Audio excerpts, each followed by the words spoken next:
ایران میں وہ غلطی شاید ہی دہرائی جائے، کیونکہ ایران عراق اور افغانستان بھی نہیں ہے، ایران ایران ہے۔ اب ایک اور بڑا سوال ہے کہ جس کا جواب ایران کی اسٹریٹجک طاقت کے ساتھ ہی امریکہ کے ڈر کو بھی بیان کرتا ہے۔ وہ سوال یہ ہے کہ کیا سمندر میں ہارموز کا راستہ بند کر کے ایران دنیا کو گھٹنوں پر لا سکتا ہے، اور اس دنیا میں امریکہ بھی شامل ہے اور اس کے الائز بھی؟ تو جواب یہ ہے کہ دنیا کا 20% سے زیادہ تیل اور گیس اسٹریٹ آف ہارموز سے گزرتا ہے۔ اسٹریٹ آف ہارموز سمندر کا وہ بے حد پتلا سا سنکرا سا گلیارہ ہے جہاں ایران کا دبدبہ ہے۔ اسٹریٹ آف ہارموز یہ گلوبل اکنامی کا گلا کہلاتا ہے جسے ایران کبھی بھی گھوٹ سکتا ہے اور آکسیجن بند ہو جائے گی دنیا کی اکنامی کی۔ ایران نے کئی بار دھمکی دی ہے کہ اگر اس پر حملہ ہوا تو وہ اس راستے کو بند کر دے گا، اور اگر ایسا ہوا تو پوری دنیا میں تیل کے دام اتنے بڑھ جائیں گے کہ امریکہ اور یورپ کا پورا سسٹم ڈہ جائے گا۔ دوستوں، ایران نے اپنی ملٹری کو اس طرح بنایا ہے کہ وہ اجے یعنی کہ قابل تسخیر نہ صحیح لیکن بے حد خطرناک ضرور ہے۔ امریکہ کی ہچکچاہٹ کی اصلی وجہ یہ نہیں ہے کہ وہ ایران کو تباہ نہیں کر سکتا، بلکہ وجہ یہ ہے کہ اس تباہی کی قیمت بہت زیادہ ہوگی۔ امریکہ کے صدر ڈونلڈ ٹرمپ اور ان کے انوائے اسٹیو وٹکوف اسی لیے ڈیل کی بات کرتے ہیں، کیونکہ وہ جانتے ہیں کہ ایران کو چھیڑنا مطلب شہد کی مکھیوں کے چھتے میں ہاتھ ڈالنا ہے، اور اپنا ہاتھ کوئی بھی سجوانا نہیں چاہتا کیونکہ تکلیف بہت ہوتی ہے۔ ایران نے برسوں کی پابندیوں کو اپنی طاقت بنا لیا، اپنا کام، اپنا نام، سیلف ریلائنس۔ جب دنیا نے اسے ہتھیار دینا بند کر دیا تو ایران نے خود کی انڈسٹری کھڑی کر لی۔ آج وہ اپنے شاہی ڈرون اور میزائلیں خود بناتا ہے۔ چائنا اور رشیا کا ساتھ بھی ایران کی ایک بڑی طاقت ہے۔ ایران کو پردے کے پیچھے سے چین اور روس کی مدد ملتی رہی ہے۔ جنوری 2026 کی رپورٹ کے مطابق حال ہی میں اسے روس سے نئے بختر بند ٹرک یعنی اسپارٹک اور اٹیک ہیلی کاپٹر بھی ملے ہیں، لیکن اس خبر کی کوئی آفیشیل کنفرمیشن نہیں ہے، لہٰذا ہم بھی اس کی کوئی تصدیق نہیں کرتے۔ 2026 کی زمینی حقیقت سمجھ لیجئے دوستو، آج کی تاریخ میں ایران کی حالت تھوڑی نازک ضرور ہے، لیکن 2025 کے ہوائی حملوں سے اسے کافی نقصان ہوا تھا، اور اندرونی طور پر بھی ایرانی نظام کے خلاف ہزاروں لوگ سڑکوں پر اتر چکے ہیں، یہ آپ جانتے ہیں۔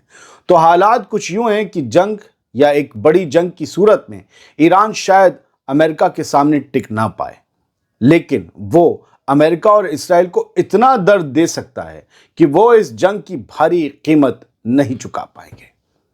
یہی وجہ ہے کہ ایران پر ہاتھ ڈالنا آسان نہیں امریکہ سمجھتا ہے۔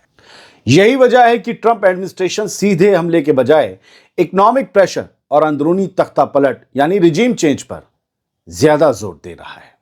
دوستو، اب ایران کی طاقت کا دوسرا پہلو یا پارٹ 2 جان لیجئے، یہ بڑا اہم ہے۔ ایران کی اصلی طاقت صرف اس کی میزائل اور ڈرون تک محدود نہیں ہے، جیسا کہ زیادہ تر لوگ سمجھتے ہیں۔ جنوری 2026 کی رپورٹس کے مطابق ایران کے پاس مڈل ایسٹ کی سب سے بڑی فوج ہے، لیکن یہاں ایک پیچ ہے۔ ایران کی ملٹری 2 حصوں میں بٹی ہوئی ہے، ریگولر آرمی اور IRGC یعنی ریولوشنری گارڈز، جن پر امریکہ پابندیاں لگا چکا ہے، سینکشنز، اور کئی ملک۔ آئیے آسان زبان میں ایران کی پوری ملٹری طاقت کا حساب کتاب دیکھتے ہیں۔ فوجیوں کی تعداد یعنی مین پاور کتنی ہے وہ سمجھتے ہیں۔ ایران کے پاس قریب 6,10,000 ایکٹیو فوجی ہیں، اور ضرورت پڑنے پر وہ 3,50,000 ریزرو فوجیوں کو بھی بلا سکتا ہے۔ ایران کی ریگولر آرمی میں قریب 4,20,000 فوجی ہیں ان 6,10,000 میں سے۔ ان کا کام ملک کی سرحدوں کی حفاظت کرنا ہے۔ IRGC میں قریب 1,90,000 فوجی ہیں۔ یہ ایران کی سب سے طاقتور اور اثردار یونٹ ہے، جس کے پاس اپنی الگ نیوی ہے، الگ ایئر فورس بھی ہے۔ بسیج فورس یہ والنٹیئرز کی فوج ہے۔ جنگ کے وقت ایران لاکھوں کی تعداد میں ان لڑاکوں کو سڑکوں پر اتار سکتا ہے تاکہ ملک کے اندر کے ماحول کنٹرول میں رہیں اور موساد یا دوسرے ملکوں کے ایجنٹس کوئی افراتفری نہ پھیلا سکیں۔ اب ایران کی زمینی طاقت یعنی ٹینکس اور آرٹلری کی تعداد کے بارے میں بھی جان لیجیے۔ ایران کے پاس بھاری ہتھیاروں کا بڑا ذخیرہ ہے، حالانکہ ان میں سے زیادہ تر پرانے روسی ماڈل پر بیسڈ ہیں۔ ٹینکس کتنے ہیں؟ ایران کے پاس قریب 1,500 یعنی 1,500 سے زیادہ مین بیٹل ٹینکس ہیں، جیسے T-72 اور ذوالفقار وغیرہ۔ بختر بند گاڑیاں یعنی AFVs قریب 2100 سے زیادہ ہیں۔ توپخانہ یعنی کہ آرٹلری کی بات کریں تو ایران کے پاس قریب 4500 سے زیادہ توپیں اور راکٹ لانچرز ہیں۔ ایران کی ایئر فورس تھوڑی کمزور کڑی مانی جاتی ہے کیونکہ اس کے زیادہ تر جہاز بہت پرانے ہیں، اتنے پرانے کہ ایڈوانس جنریشن کے جہاز انہیں رپٹا لیں گے اور وہ پیچھا کر کے انہیں گرا دیں گے۔ اسپیڈ اور کہتے ہیں نا کہ مینور، یہی سب سے زیادہ کمال کی باتیں ہوتی ہیں ایئر فورس میں۔ ایران کے پاس قریب 330 سے زیادہ 330 سے زیادہ فائٹر جیٹس ہیں۔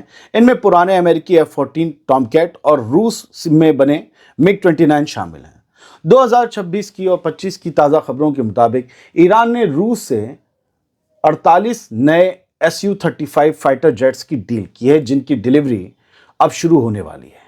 یہ جہاز اسرائیل کے F-35 کو ٹکر دینے کی قابلیت رکھتے ہیں۔ ایران کے پاس قریب 50 سے زیادہ اٹیک ہیلی کاپٹرز بھی ہیں۔ اب ایران کی سمندری طاقت یعنی نیوی اور سب مرینز کی بات کرتے ہیں۔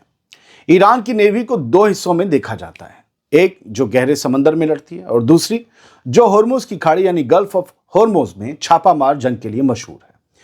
جنگی جہاز یعنی کہ وار شپس کی بات کریں تو ایران کے پاس قریب 60 سے 70 بڑے جہاز جن میں 8 فریگیٹس اور 3 کارویٹس شامل ہیں۔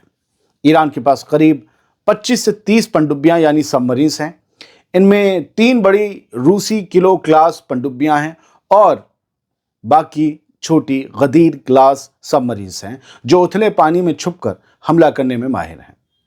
IRGC کے پاس ہزاروں چھوٹی اور تیز ناویں یعنی بوٹس ہیں جو جھنڈ میں حملہ سوام اٹیک کرتی ہیں اور بڑے امریکی جہازوں کو بھی یہ مشکل میں ڈال سکتی ہیں۔ اب پھر سے سوال یہی ہے کہ کیا ایران یہ سب جنگی ساز و سامان ہونے کے باوجود جنگ لڑنے کی حالت میں ہے امریکہ اور اسرائیل کے خلاف، خاص طور سے ٹرمپ کی فوج کے خلاف؟ جنوری 2026 میں ایران کی ملٹری ہائی الرٹ پر ہے۔ حالانکہ اسرائیل کے جون 2025 والے حملوں نے اسے تھوڑا نقصان پہنچایا تھا، لیکن ایران نے روس اور چین کی مدد سے اپنا ایئر ڈیفنس سسٹم جیسے باور 373 بہت مضبوط کر لیا ہے۔ امریکہ کے لیے ایران میں گھسنا آسان نہیں ہوگا کیونکہ ایران کا ڈیفنسو نیٹ ورک بہت گہرا ہے۔ بھلے اٹیک اس کا اتنا مضبوط نہ ہو لیکن ڈیفنس بہت مضبوط ہے۔ لیکن نئی جنگ پہلے سے خستہ حال ایران کو اور توڑ دے گی، یہ بھی ایک حقیقت ہے، اور یہ قدم ایک اور اندرونی بغاوت کو جنم بھی دے سکتا ہے۔ لہٰذا ایران بھی جنگ سے بچنا چاہے گا کیونکہ اسے پتا ہے کہ ہتھیاروں کے اعتبار سے امریکہ دنیا کا سب سے طاقتور ملک ہے۔ آخر میں یہی کہوں گا دوستو کہ اگر جنگ ہوئی تو نقصان دونوں کا ہوگا، اور تاریخ گواہ ہے کہ ہمیشہ جنگ لڑنے والی دونوں پارٹیز یا جتنے بھی ملوث ہوں، نقصان سب کا ہوتا ہے، کسی کا زیادہ کسی کا کم، اور اپنا نقصان کوئی نہیں چاہتا۔ اسی لیے جنگ سے بچنے کی صورت تو سوچی ہی جا رہی ہے۔ بہت بہت شکریہ۔ مجھے لگتا ہے کہ میں نے اس ایکسپلینر شو میں آپ کو اپنی ریسرچ کے مطابق جو بھی میں نے پڑھا لکھا اس کے مطابق بہت کوشش کی کہ بہت نالج دے سکوں، بہت چیزیں بتا سکوں، کیونکہ مجھ سے بہت سے لوگوں نے کہا تھا کہ ایران کی ملٹری پاور پر ایک شو بنائیے کہ ایران کی طاقت قوت کیا ہے، تو مجھے لگا کہ ڈیٹیل میں ایک شو بنانا ضروری ہے۔ امید کرتا ہوں آپ کو پسند آیا ہوگا، بتا دیجیے گا تو اور کوشش جاری رہے گی۔ سلامت رہیے، خوش رہیے۔